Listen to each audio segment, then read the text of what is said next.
My cousin secretly mocked me in a video, laughing about how I'd been covering her rent and expenses for years. She's too naive to ever cut me off, she bragged to her friends. I pretended not to know until the first of the month came, and she got a nasty surprise. My name is Emily, and I'm 28 years old. I've always been the kind of person who tries to do right by my family, even when it comes at my own expense. Maybe it's because I was raised to believe that family sticks together no matter what. Or maybe it's because deep down, I thought if I kept helping them, they'd eventually appreciate me. Spoiler alert, they didn't.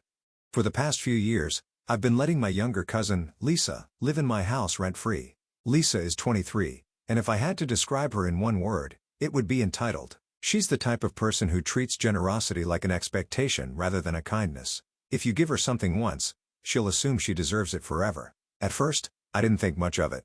Lisa had just finished college and didn't have a job lined up. She told me she just needed a few months to get on her feet. And, well, I had a spare room, so why not? I wasn't struggling financially and I figured I could help her out. That's what family does. Right? But a few months turned into a year. Then another.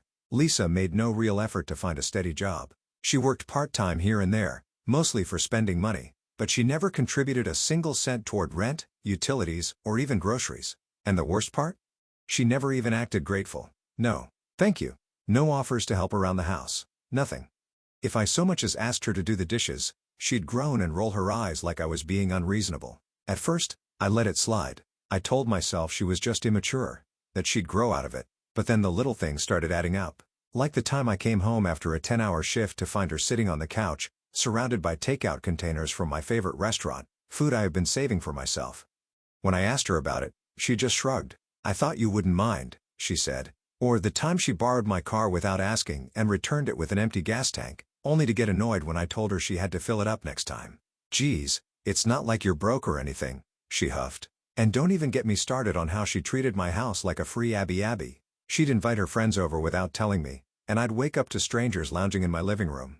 Once, I found one of her friends rummaging through my fridge at 2 a.m. like he was the one paying for groceries. I should have put my foot down sooner. I know that now. But the thing is, my family wasn't exactly on my side. Anytime I so much as hinted that Lisa should start paying for something, my aunt, her mom, would call me up with the usual guilt trip. Oh, sweetie, she's still so young. You know how hard it is to get started these days. You have a good job, don't you? What's a little kindness? And if I push back? Lisa looks up to you, Emily.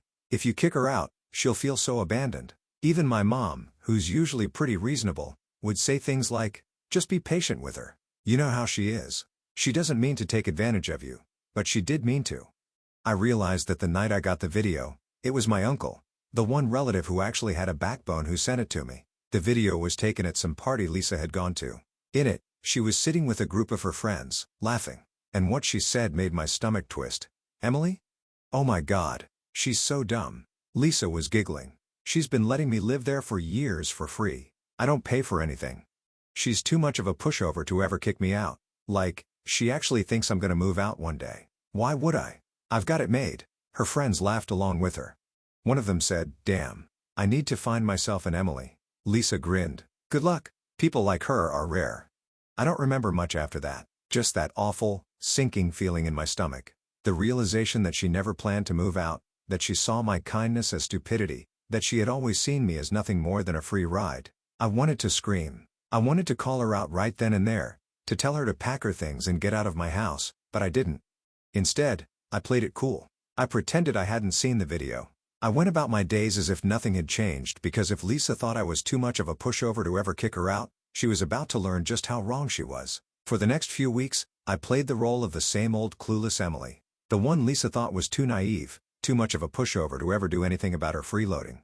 I still smiled when I saw her. I still bought groceries. I still let her use my Wi-Fi, my electricity, my house, just like always. But beneath the surface, I was carefully putting my plan together. See, Lisa thought I wouldn't do anything because I never had before. But what she didn't realize was that I'd spent years putting up with her entitled nonsense, years letting my family guilt trip me into keeping her around. And after watching that video, after hearing her laugh about how stupid I wasn't feeling so kind anymore. The first step was making sure everything was legally in place. I owned my home outright, which meant there was no lease, no contract, nothing binding Lisa to the house. But I wasn't about to give her any wiggle room to turn this into some dramatic eviction battle. So I did my research. Looked up tenant laws in my state. Turns out, even freeloaders who don't pay rent can sometimes claim squatters' rights if they've lived somewhere long enough. I wasn't about to let that happen, so I called a lawyer just to be safe and drafted a formal written notice that she had 30 days to move out. Then I started making small changes. First, the Wi-Fi. Lisa was glued to her phone more than anything else. She lived online, constantly scrolling through social media, streaming movies, FaceTiming her friends. So one quiet morning, I changed the Wi-Fi password. About an hour later, Lisa stomped into the kitchen, phone in hand. "Hey, is the Wi-Fi down or something?" I glanced up from my coffee. "Oh, no. I just changed the password." She blinked. "Okay, can you give it to me?" I smiled. "Sure. The new password is rentmoney123. Lisa frowned. "What?" "You know," I said, tilting my head. "Since you don't pay rent, I figured it'd be a good reminder." Her face twisted in annoyance. "That's not funny." I shrugged. "I thought it was." She rolled her eyes and stomped back to her room. A few minutes later, I heard her slamming doors, probably trying to reset the router. It didn't work. I had changed the admin settings too. The second step was the groceries. For years, Lisa had treated my fridge like an all-you-can-eat buffet. She never asked, never contributed, just ate whatever she wanted, and left the mess for me to clean up. So I stopped buying extra food. I started labeling things clearly. Emily's lunch, Emily's snacks, Emily's groceries do not touch. Every time I went shopping, I only bought what I needed. Nothing extra. Nothing to share. It didn't take long for Lisa to notice.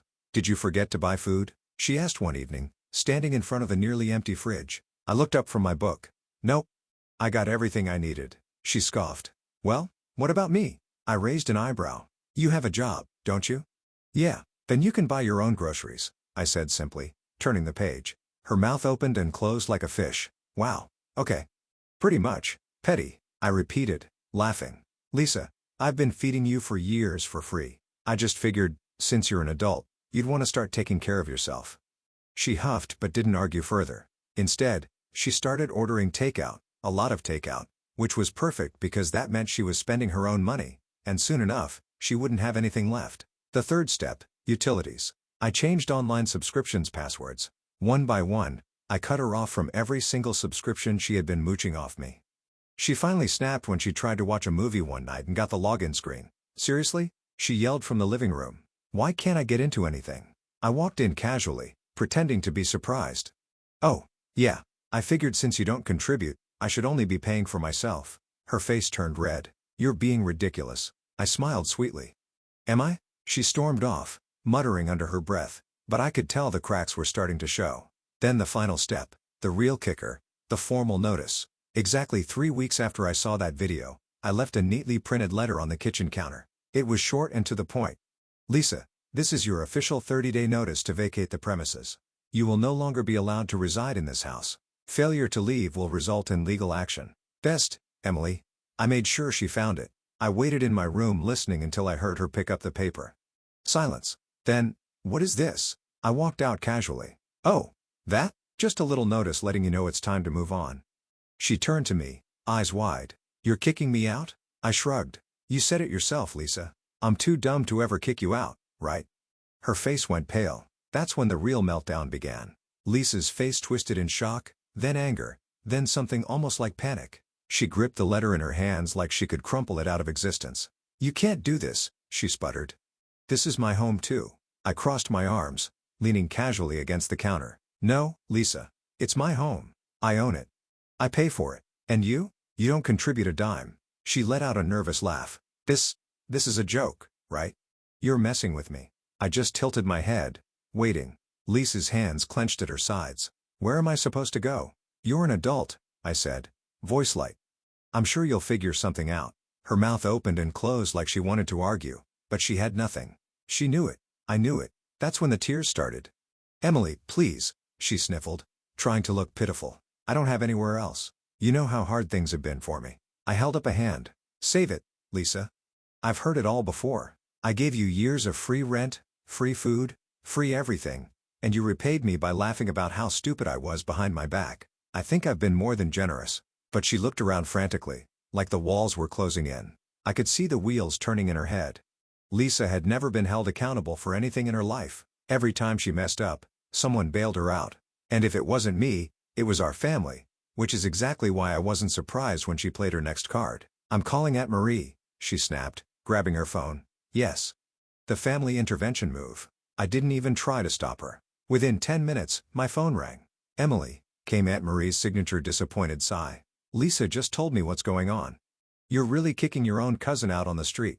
I held back a laugh. "She has a job, Aunt Marie. She's not going on the street. You know she's struggling."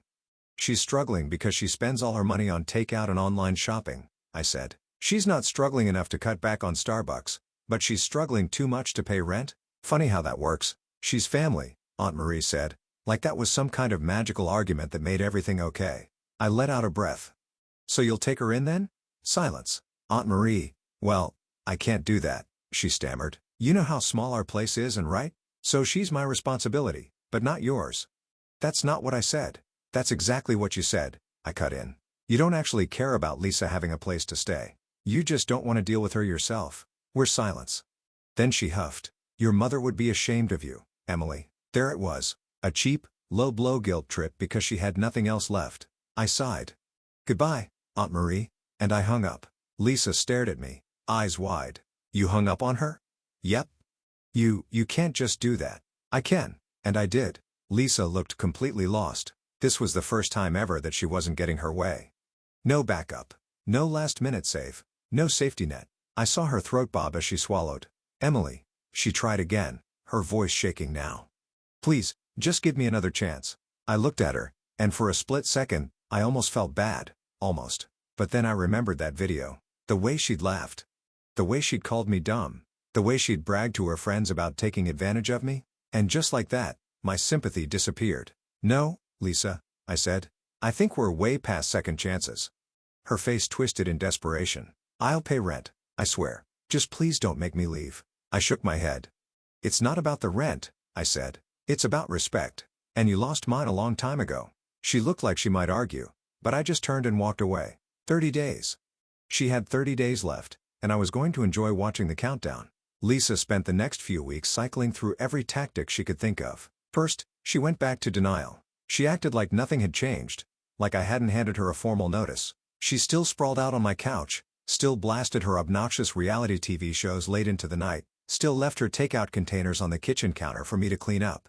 When I reminded her, again, that she had less than a month left, she just waved me off. "You're not actually going through with this," she scoffed. "You always say things like this, but you never mean them." I almost laughed. That's exactly what she'd told her friends in that video. That I was too much of a pushover. That I'd never have the guts to kick her out. It was funny how she still believed that even now. A week passed. She realized I wasn't backing down. That's when the guilt trip started. She got weepy and pitiful, sighing dramatically when I was in the room, making little sniffles just loud enough for me to hear. If I asked what was wrong, she'd blink up at me with those big, watery eyes. "I just can't believe you're actually doing this to me after everything I've been through. I thought you were my family, Emily." It would have been a great performance if I hadn't already seen what she really thought about me. I didn't bite. Then came the fake promises. "I'll pay you rent, I swear.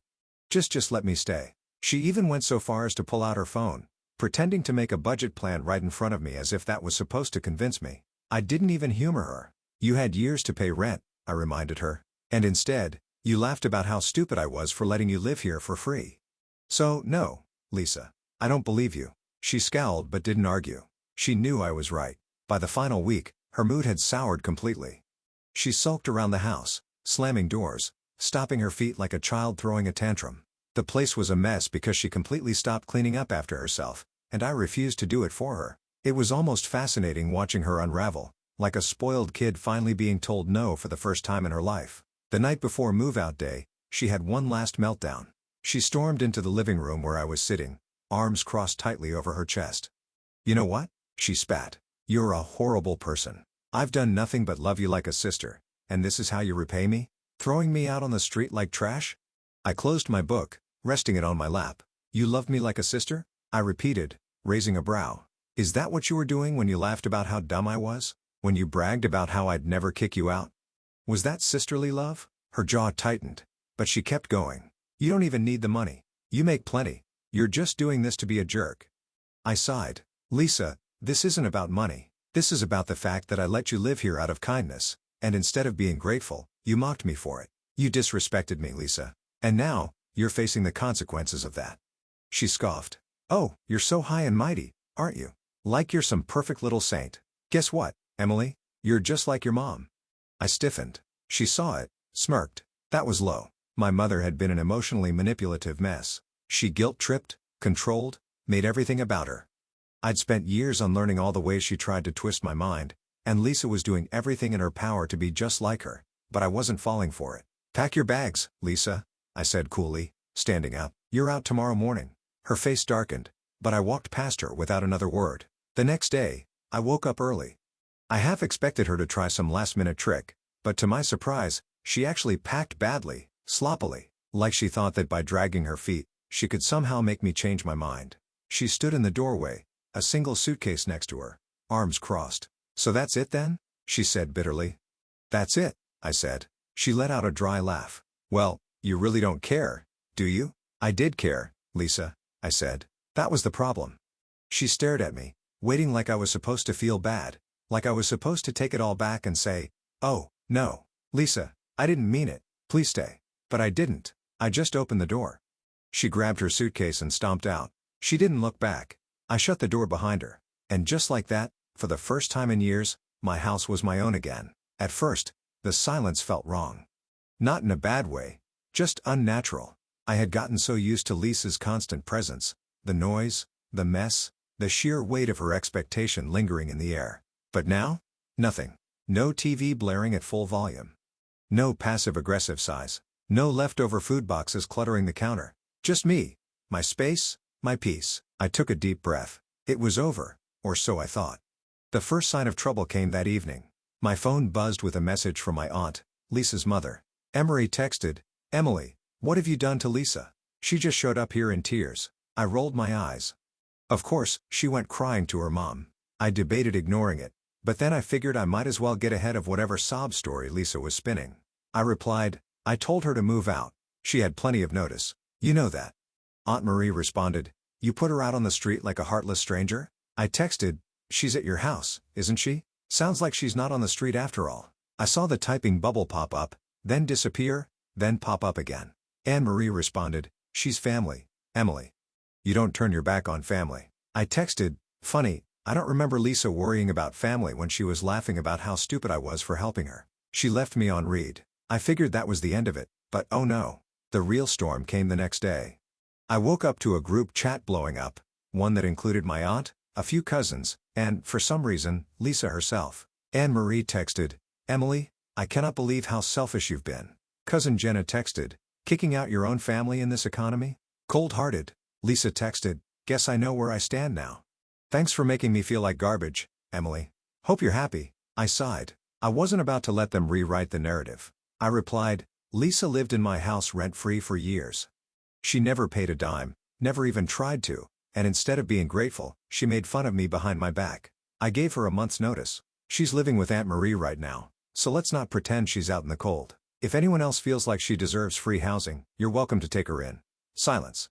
Then, one by one, the chat went quiet.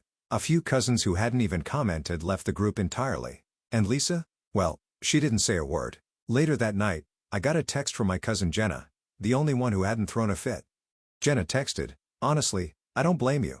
Lisa's been freeloading off everyone for years. You just had the guts to actually do something about it. That was the first moment I really felt it. The weight off my shoulders. The relief of knowing I had set a boundary and actually kept it. And Lisa? She tried to play the victim for a while, but the pity ran out fast. Turns out, people are a lot less sympathetic when they realize you weren't kicked out onto the streets, but instead got told very fairly that you had to start acting like an adult. I haven't heard from her in months now. I wish I could say I was surprised, but honestly, it just proves what I already knew. She never actually cared about me, only what I could do for her. And as much as that stings, I don't regret my decision. Not for a second. So, Reddit, what do you think? Was I too harsh? Or was it time for Lisa to face reality? Let me know.